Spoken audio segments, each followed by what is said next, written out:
बहुत बहुत स्वागत है हमारे इस यूट्यूब चैनल स्टडीज इन गुरु में। एंड आज की इस वीडियो में बात करेंगे बिहार पुलिस जो कि पद है 19,838 पद दिया गया है। देखिए यहाँ पे डॉक्यूमेंट के बारे में नया नियम लगाया गया है। अगर एक भी डॉक्यूमेंट मिस करते हैं तो ये आप जो है ना सीधे बाहर हो जाएंगे। जो कि कैटेगरी का बात करो तो BC, EBC, SC, ST, EWS general वाले इन जो भी कैटेगरी से आते हैं तो इस वीडियो को शुरू से लेकर अंत तक देख लीजिएगा। ओके, देखिए यहाँ पे सबसे पहले बात आता है कब तक का होना चाहिए। ओके, कोई कोई होता है क्या है कि जब अप्लाई होना शुरू हो चुका है तो वो अपना सर्टिफिकेट बनवाते हैं।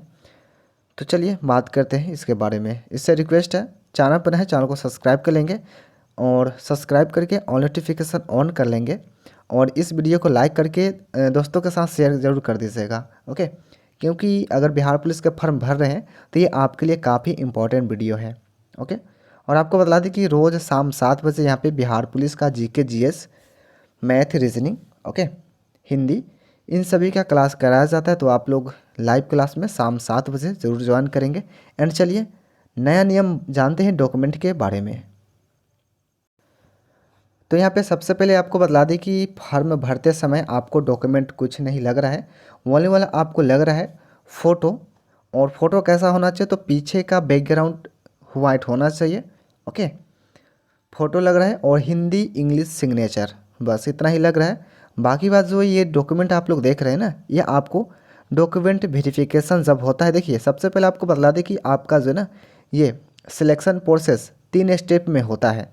3 स्टेप में क्या क्या होता है, सबसे पहले 1 का बात करें तो रिटेन एग्ज़ाम होगा जो कि OMR शीट के थ्रू होता है ऑफलाइन। ओके, रिटेन एग्ज़ाम होगा। दूसरा होता है फिजिकल, दूसरा फिजिकल होता है। और तीसरा का बात करें तो DV यानी कि डॉक्यूमेंट वेरिफिकेशन होता है। तो फॉर्म भरते समय आपको सिर्फ और सिर्फ फ़ोटो और सिग्नेचर लग रहा है। बाकी बात आपको ये निकाल लेते हैं, रिटेन एग्ज़ाम निकाल लेते हैं। तो यहाँ पे फिजिकल होगा। फिजिकल अगर आप लोग पास हो जाते तो डॉक्यूमेंट वेरिफिकेशन होगा। और बहुत सारे बच्चे ऐसे होते हैं जो एक एक डॉक्यूमेंट अगर कुछ मिस या गलत हो जाता है तो वो वहाँ से छँट जाते हैं, तो बहुत बड़ी अफसोस की बात हो जाता है वहाँ पे। ओके, इसलिए आपको बतला दी कि अभी ही डॉक्यूमेंट को जो बनवा के रख लीजिए। देखिए डॉक्यूमेंट के बारे में ये नियम अच्छा मानिए या बुरा, हमको तो बुरा ही लग रहा है। ओके, लेकिन जानना ज़रूरी है। चलिए देखते हैं। तो ये आप लोग देख सकते हैं, ये नोटिस है जो कि फॉर्म फिलअप का बात करें तो आपको 18 से लेके 18/3/2025 से लेकर 18/4/2025 तक होगा। ओके, और सबसे पहले यहाँ पे बात करते हैं कि ये जो है ना 10th+2 पे है। जो 10th+2 है, सॉरी 10th+2 यानी कि 12th पास है तो वो इस फॉर्म को फिलअप कर सकते हैं। ओके, और उम्र सीमा का बात करें तो यहाँ पे आप लोग देख सकते हैं 18 वर्ष, और अधिकतम का बात करें तो 25 वर्ष होना चाहिए। ओके, चलिए, और अत्यंत पिछड़ा को 2 वर्ष की छूट दिया जाता है जो कि 18 से 27 हो जाते हैं। ओके, और ये क्या है, वर्ग पिछड़ा वर्ग एवं अत्यंत पिछड़ा वर्ग कोटि की महिलाओं के लिए अधिकतम उम्र सीमा जो है 3 वर्ष बढ़ा दिया जाता है, छूट दिया जाता है, जो कि इनका हो जाता है 18 से 28 तक। ओके, तो चलिए यहाँ पे बात करते हैं डॉक्यूमेंट के बारे में। सबसे पहले यहाँ पे आप लोग देख सकते हैं अनुसूचित जाति यानी कि SC एवं अनुसूचित जनजाति ST आरक्षण कोटि के अभ्यर्थियों को विहित प्रमाण पत्र, जाति प्रमाण पत्र एवं अस्थायी निवास, मूल निवास, डोमिसाइल यानी कि आपको जाति और आवासीय, इसी को बोलते हैं निवास प्रमाण पत्र या मूल प्रमाण पत्र। ओके, प्रमाण पत्र प्रस्तुत करना होगा। ओके, देखिए फॉर्म भरते समय कुछ नहीं लग रहा है, लेकिन आपको जो है ये सब करंट यानी कि फॉर्म भरने से पहले अगर आप लोग ये बनवा लेते हैं तो अच्छी बात है। उसके बाद अगर बात करते हैं पिछड़ा वर्ग VC एवं अत्यंत पिछड़ा वर्ग EBC आरक्षण कोटि के अभ्यर्थियों को जाति प्रमाण पत्र एवं अस्थायी निवास प्रमाण पत्र के साथ क्रीमी लेयर रहित नॉन क्रीमी लेयर प्रमाण पत्र प्रस्तुत करना होगा। ओके, और ये देख सकते हैं इनके अस्थायी अधिवास अंचल के राज्य सरकार द्वारा अनुसूचित अंचल पदाधिकारी, इसके द्वारा ये बना होना चाहिए। देखिए आपको बात करते हैं SC ST वाले के लिए आपको नॉन क्रीमली ये जो है ना NCL ये नहीं बनता है। तो ये SC ST वाले ध्यान से सुनिए। ओके, SC और ST वाले ये सिर्फ और सिर्फ जाति आवासीय और ये बनवाएंगे जाति आवासीय। उसके बाद यहाँ पे बात करते हैं ये BC और EBC। देखिए यहाँ पे OBC होता है ना, OBC ये दो भाग में बट जाता है, एक BC हो जाता है और एक EBC। ठीक, दोनों को जो ना ये NCL बनेगा। ठीक है, NCL बनवाने के लिए आपको क्या करना होगा, आपको जो ना NCL बनवाने के लिए कास्ट सर्टिफिकेट यानी कि जाति प्रमाण पत्र, आवासीय प्रमाण पत्र और आपको इनकम सर्टिफिकेट यानी कि आय प्रमाण पत्र, ये तीनों बना होना चाहिए। उसके बनने के बाद आप NCL के लिए ऑनलाइन अप्लाई कर सकते हैं। ओके, और यहाँ पे बहुत सारे गलती करते हैं जो विवाहित रहते हैं। ठीक है, महिलाएं जो विवाहित रहते हैं उनके लिए यहाँ पे आप लोग देख सकते हैं, आरक्षण का दावा करने वाली विवाहित महिलाओं का जाति एवं क्रीमीलेयर रहित प्रमाण पत्र उनके पिता के नाम एवं पता से निर्गत होना चाहिए, न कि उनके पति के नाम से। ठीक है, पति के नाम से कोई लेना देना है ही नहीं। ठीक है, उनके पिता के नाम से होना चाहिए। ओके, तो ये ध्यान रखेंगे जो विवाहित यानी कि जिनका शादी हो चुका है उनके लिए। देखिए मेन बात यहाँ पे आता है जिसमें आपको दस्तावेज सत्यापन के लिए यानी कि स्टेट 3। ठीक है, यानी कि सबसे पहले आपको बता दें कि रिटेन एग्ज़ाम होगा, पहले ही बतलाए हैं। रिटेन एग्ज़ाम के बाद आपका फिजिकल होगा, फिजिकल होने के बाद दस्तावेज सत्यापन होगा और ये नोटिस आप लोग जो है डाउनलोड कर लेंगे, सरकारी रिजल्ट.com पर आपको मिल जाएगा। यहाँ पे कहता है कि दस्तावेज सत्यापन के लिए अभ्यर्थियों को निम्नलिखित प्रमाण पत्र सत्यापन हेतु प्रस्तुत करने होंगे। सबसे पहले यहाँ पे आप लोग देख सकते हैं वैध फोटोयुक्त पहचान पत्र जैसे कि आधार कार्ड, ड्राइविंग लाइसेंस, मतदाता पहचान पत्र, ये सब होना चाहिए। दूसरा बात करते हैं जन्म तिथि जो कि प्रमाण पत्र। ओके, मैट्रिक समकक्ष सर्टिफिकेट एवं अंक प्रमाण पत्र की मूल प्रति आपको देना पड़ेगा। यानी कि मैट्रिक का जो है सर्टिफिकेट और अंक प्रमाण पत्र, देखिए सर्टिफिकेट अलग होता है जो कि 2 साल के बाद आपके जो है ना एग्ज़ाम के 2 साल बाद आपको जो है ना कॉलेज या स्कूल में आ जाता है। और प्रमाण पत्र आपको हो जाता है मार्कशीट जिसमें अंक रहता है। तो ये दोनों अलग अलग होता है, सर्टिफिकेट अलग होता है 10th का मैट्रिक का, और प्रमाण पत्र अलग होता है। तो ये देखिए आपको प्रमाण पत्र मिल गया तो आप 2 साल के बाद ये जो आता है ना यहाँ आपको निकलवाना पड़ जाता है सर्टिफिकेट। उसका तीसरा देखिए इंटरमीडिएट या समकक्ष परीक्षा उत्तीर्ण प्रमाण पत्र। ओके, उसके बाद यहाँ पे देखते हैं इंटरमीडिएट कक्षा परीक्षा का अंक पत्र।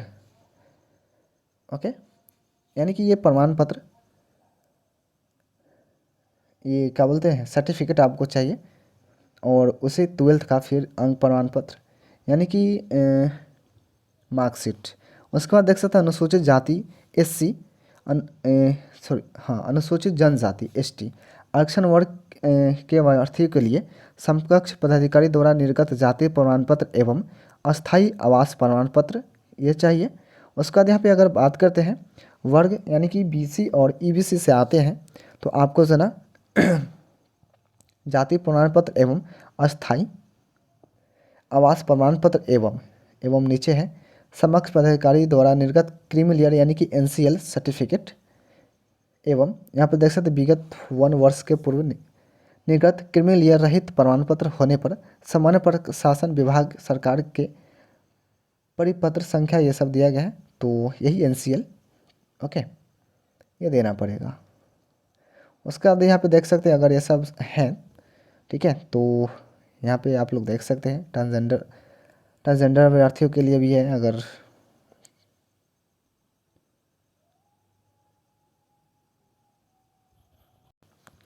और यहाँ पे बात करते हैं पेमेंट का। ठीक है, पेमेंट का यहाँ पे देख सकते हैं अनुसूचित जनजाति, अनुसूचित जाति है और इधर जनजाति, आरक्षण के लिए आपको 180 रुपया देना पड़ेगा, वही SC ST वाले के लिए। और यहाँ पे देख सकते हैं राज्य के मूल निवासी सभी वर्ग कोटि महिलाओं के लिए 180 रुपया देना पड़ेगा, या अगर ट्रांसजेंडर अभ्यर्थियों के लिए 180 रुपया देना पड़ेगा। बाकी बात आप लोग बच जाते हैं, उन लोगों को 675 रुपया यहाँ पे लग रहा है।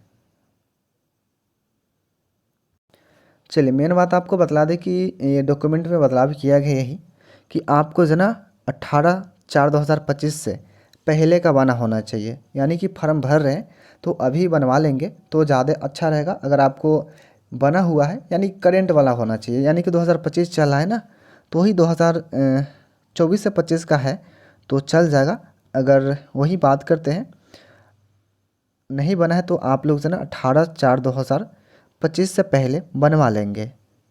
वही यहाँ पे दिया गया है कि शैक्षणिक अर्हता के लिए दिनांक ये दिया गया है, जाति निवास के लिए यही दिया गया है, क्रीमी लेयर के लिए यही सब दिया गया है, डेट दिया गया 18/4/2025।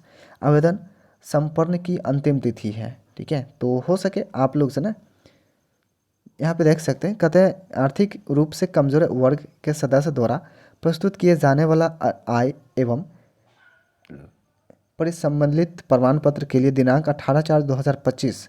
आवेदन संपन्न की अंतिम तिथि वित्तीय वर्ष 2023 से 24 के आधार पर निर्गत EWS प्रमाण पत्र ही मान्य होंगे।